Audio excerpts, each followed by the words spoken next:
నిరంకుశ పాలన గతంలో ఎప్పుడు లేని విధంగా ఆంధ్రప్రదేశ్ మొత్తం ఎప్పుడు శాంతి భద్రతలతో బాగుండేది. గతంలో జగన్మోహన్ గారి ప్రభుత్వంలో అంతా బాగుంది. కానీ చంద్రబాబు నాయుడు గారు వచ్చిన తర్వాత మొదటి నుంచి కూడా ప్రభుత్వ ఆస్తులను ధ్వంసం చేసుకుంటూ వైఎస్ఆర్సీపీ కార్యకర్త ఎక్కడ రోడ్డు మీద కనపడితే వైఎస్ఆర్సీపీ జెండా పట్టుకున్న కార్యకర్తను ఇబ్బంది పడే విధంగా భౌతికంగా దాడులు చేసుకుంటూ మొన్న వినుకొండ ఘటన చూస్తుంటే రషీద్ని దారుణంగా గతంలో ఎప్పుడు లేని విధంగా దారుణంగా రోడ్డు మీద నరికి చంపటం ఆటవిక చర్యలాగా ఉంది. ఇవన్నీ కూడా చంద్రబాబు నాయుడు టైంలోనే వాళ్ళ కూటమి ప్రభుత్వం వల్ల జరుగుతుంది. కానీ వీళ్ళందరి సపోర్ట్తోనే ఈ టీడీపీ గూండా రాజకీయాలు చేసి ప్రతి ఒక్కరిని ఇబ్బంది పెడుతున్నారు. ఇదంతా సెంట్రల్ దృష్టికి తీసుకెళ్ళాలి, పెద్దల దృష్టికి తీసుకెళ్ళాలి. మా నాయకుడు జగన్మోహన్ గారు కూడా మోడీ గారు అపాయింట్మెంట్ తీసుకున్నారు.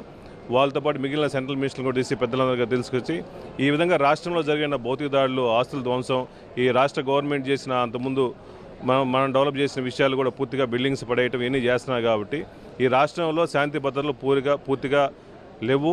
ఈ రక్షించుకోవడం కోసం మీ అందరూ సపోర్ట్ కావాలని చెప్పేసి మేము ఎమ్మెల్యేలందరూ కానీ సపోర్టర్స్ అందరూ కూడా దీక్షకి వెళ్తున్నాము. అంటే గతంలో గవర్నర్ దగ్గర నుంచి రాష్ట్రపతి వరకు అందరికీ కంప్లైంట్లు కూడా ఇచ్చారు, కానీ ఎలాంటి ప్రయోజనం చేకూరలేదు. ఇప్పుడు ధర్నా చేయడం వల్ల ఎలాంటి ప్రయోజనం వస్తుంది అనుకుంటున్నారు? ఈ రాష్ట్రంలో జరుగుతున్న విషయం ప్రతి ఒక్కరికి తెలియాలి. చంద్రబాబు నాయుడు గారు మాట్లాడితే విజన్ ఉందని చెప్పి నాయకుడు అని చెప్పి అంటున్నాడు. ఆయనకు విజన్ ఏంది? వైఎస్ఆర్సీపీ నాయకులను దాడి చేయటం, ఈ రాష్ట్రంలో శాంతి భద్రతలు ఇబ్బంది చేస్తే మళ్ళీ ఇంకా ఫ్యూచర్లో వైఎస్ఆర్సీపీ ఉండకూడదు. ఈ వైఎస్ఆర్సీపీ ఉండకూడదంటే ప్రతి ఒక్కరిని ప్రతిరోజు ఎవరో ఒకరిని దాడి చేస్తూ ఉంటేనే ఈ వైఎస్ఆర్సీపీ కార్యకర్తలను భయపడేసి ఊర్ల నుంచి వెళ్ళిపోతే ఇంకా మేము ప్రశాంతంగా రాజకీయం చేసుకోవచ్చనే కుటీల రాజకీయంతోనే చంద్రబాబు నాయుడు ఈ విధంగా చేస్తున్నాడు. ఇవన్నీ కూడా సెంట్రల్ దృష్టికి మేము తీసుకెళ్తాం, గవర్నర్ దృష్టికి, రాష్ట్రపతి దృష్టికి తీసుకెళ్తాం. ఈ రాష్ట్రంలో జరుగుతున్న విషయాలు మేము తెలియజేయడం కోసం ఈ ప్రోగ్రాం పెడుతున్నాం మేము. సో కానీ చంద్రబాబు నిన్న కూడా ఒక మాట అన్నారు, ప్రభుత్వం వచ్చి 4 రోజులు కాలేదు, ఎందుకు అప్పుడే జగన్ ఆరోపణలు చేస్తున్నారని ఒక విమర్శ చేస్తున్నారు. ఏం సమాధానం చెప్తారు? చంద్రబాబు నాయుడు వచ్చిన కాడి నుంచి దౌర్జన్యం చేస్తున్నాడు కదా. ఈ దౌర్జన్యం అరికట్టడానికి ఎవరో ఒకరు కావాలి కదా.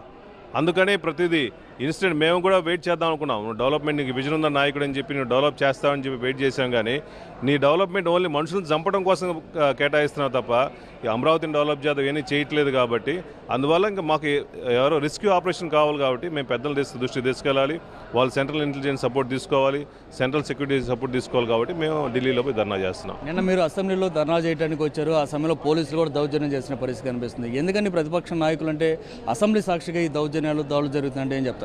నిజంగా నేను అంతకుముందు ఎమ్మెల్యేగా కూడా చేశాం. కానీ ప్రజాస్వామ్యంలో ఒక ఎమ్మెల్యేని అసెంబ్లీ లోపల పోనీయకుండా దౌర్జన్యంతో మార్షల్స్ పెట్టుకుని అందరిని నెట్టేయటం, ఎమ్మెల్యేలు నెట్టేశారు, ఎమ్మెల్సీని నెట్టేశారు. వాళ్ళకి ఎందుకు భయం? ఓ చిన్న ప్లెక్కార్డ్, నువ్వు చేసిన అరాచకాన్ని ఒక ప్లెక్కార్డ్ రూపంలో మేము లోపల తీసుకెళ్ళాము.